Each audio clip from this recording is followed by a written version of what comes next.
Hello दोस्तों। तो देखिए एक अच्छी इन्फॉर्मेशन आप लोगों के लिए निकल के आ रही है।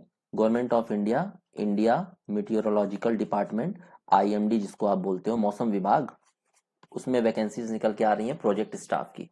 ठीक, तो जो ऑनलाइन रजिस्ट्रेशन स्टार्ट हो रहा है वो 24 नवंबर 2025 से हो रहा है। जो एप्लीकेशन लिंक है वो शेयर्ड इन ड्यू कोर्स, कुछ देर में मतलब कुछ टाइम बाद शेयर कर दी जाएगी। जो एडवर्टीजमेंट है वो पूरा का पूरा नीचे दिया गया है, तो देखते हैं क्या क्या एडवर्टीजमेंट दिया गया है। तो ये सारी चीजें हैं। ये पोस्ट के नाम दिए गए हैं प्रोजेक्ट साइंटिस्ट, जिसमें आपको कितने साल का एक्सपीरियंस मांगा गया है? 11 साल का एक्सपीरियंस मांगा गया है। और प्रोजेक्ट साइंटिस्ट 3, इसमें भी 7 साल का एक्सपीरियंस मांगा गया है। 7 साल का एक्सपीरियंस, 7 साल 7 साल अपने काम का नहीं है, 7 साल का एक्सपीरियंस है इसमें भी। इसमें 3 साल का एक्सपीरियंस है, इसमें 3 साल का एक्सपीरियंस है। 3 साल अपने काम का है, इसमें भी 3 साल, इसमें भी 3 साल अपने काम का है ये वाला। प्रोजेक्ट साइंटिस्ट 1, इसमें एसेंशियल क्वालिफिकेशन क्या है? बीई बीटेक होना चाहिए, एमएससी की डिग्री हो तो भी चलेगा, एमई एमटेक हो तो भी चलेगा, डॉक्टरेट कैंडिडेट हो तो भी चलेगा। एमई एमटेक या बीई बीटेक की डिग्री से अगर आप फॉर्म भर रहे हो तो 60% मिनिमम मार्क्स होने चाहिए। Project scientist 1, weather and climate services में 12 पोस्ट हैं, और इसमें भी बीई बीटेक मांगा हुआ है, कोई एक्सपीरियंस नहीं मांग रहा। अपर एज लिमिट 35 है। और जो पोस्टिंग है वो आपकी दिल्ली, पुणे या कहीं भी इंडिया में हो सकती है एज पर रिक्वायरमेंट। आगे क्या बोला जा रहा है कि project scientist atmospheric observation network में 2 पोस्ट है, इसमें भी सेम क्वालिफिकेशन मांगा गया है, BE BTech. Project scientist 1, atmospheric observation network upper air instrumentation, यह है एनवायरमेंटल मॉनिटरिंग रिसर्च, इसमें 5 पोस्ट है। और इसमें 35 साल अपर एज लिमिट है, दिल्ली, पुणे और कहीं भी आपकी पोस्टिंग हो सकती है।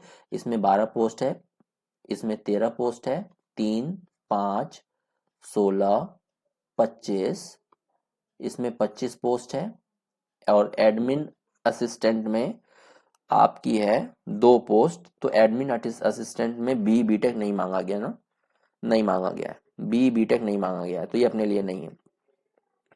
जो फी फी बोल रहा हूँ, सॉरी, जो पेमेंट है, सैलरी है वो आपकी 56,000 रहेगी, प्लस एचआरए भी आपको मिलेगा अलग से। और हर 2 साल में जो सैलरी है वो 5% बढ़ती जाएगी। आपका 2-2 साल का एक्सपीरियंस बढ़ता जाएगा तो जो सैलरी है वो बढ़ती जाएगी। इसमें 30 साल का मैक्सिमम अपर एज लिमिट मांगा गया है, यहाँ भी 35 ईयर्स है। तो देख लीजिएगा, अगर आपको आईएमडी में जाने का कुछ भी इंटरेस्ट हो पहले से तो इस फॉर्म को डाल दीजिएगा। फॉर्म भरने की जो तारीख है वो 24 नवंबर है और लास्ट डेट है 14 दिसंबर। ठीक, इसका कोई सीबीटी नहीं होगा, जैसा कि यहाँ पे दिया गया है। सिलेक्शन प्रोसेस इसको पढ़ोगे तो आपको दिया गया है कि यहाँ पे अगर आपने फॉर्म भरा तो डायरेक्टली आपको इंटरव्यू के लिए कॉल आएगा। और अगर बहुत सारे बच्चों ने फॉर्म भर दिया तो ये स्क्रीनिंग प्रोसेस के through limited number of students को ही कॉल करेंगे इंटरव्यू के लिए। इंटरव्यू की पैनल के सामने अपीयर होने के लिए लिमिटेड नंबर ऑफ कैंडिडेट्स को ही ये कॉल करेंगे। तो ये सिर्फ डायरेक्ट इंटरव्यू बेस्ड जॉब है। और जो स्क्रीनिंग प्रोसेस है, जैसे 100 बच्चों ने फॉर्म डाला तो ये हो सकता है 70 बच्चों को ही इंटरव्यू के लिए कॉल कराएं, 30 बच्चे छट जाएंगे। इसको बोलते हैं स्क्रीनिंग प्रोसेस। तो ये स्क्रीनिंग प्रोसेस इन फैक्टर्स पे डिपेंड करेगी।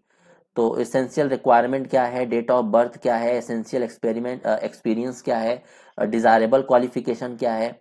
तो ये सारी चीज़ों, एसटी एससी ओबीसी सर्टिफिकेट अगर अप्लीकेबल है, आपने फॉर्म ठीक से मतलब भरते समय आपने जो सर्टिफिकेट है वो सही से अपलोड किया है कि नहीं, ये सारी चीज़ें स्क्रीनिंग प्रोसेस में आ जाएंगी। तो कुछ बच्चे उसमें छट जाएंगे और कुछ बच्चों को ये इंटरव्यू के लिए कॉल करेंगे डायरेक्टली। ठीक, ऑनलाइन एप्लीकेशन आप डायरेक्टली कर सकते हो मौसम.imd.government.in इस वेबसाइट पे जाके। और लास्ट डेट है 14 दिसंबर। 24 नवंबर से जो फॉर्म है वो भरना स्टार्ट हो जाएगा। देखिए 24 नवंबर से ये फॉर्म भरना स्टार्ट हो जाएगा, 24 नवंबर 2025 से, 24 नवंबर 2025। तो ये मैंने एक छोटा सा इन्फॉर्मेशन दिया, आईएमडी में वैकेंसी आई है, अगर आपको इंटरेस्ट है तो आप फॉर्म भर सकते हो। बाकी डबल ई बाई प्रतीक के चैनल को सब्सक्राइब कर लीजिएगा आगे के कंटेंट के लिए। मिलते हैं।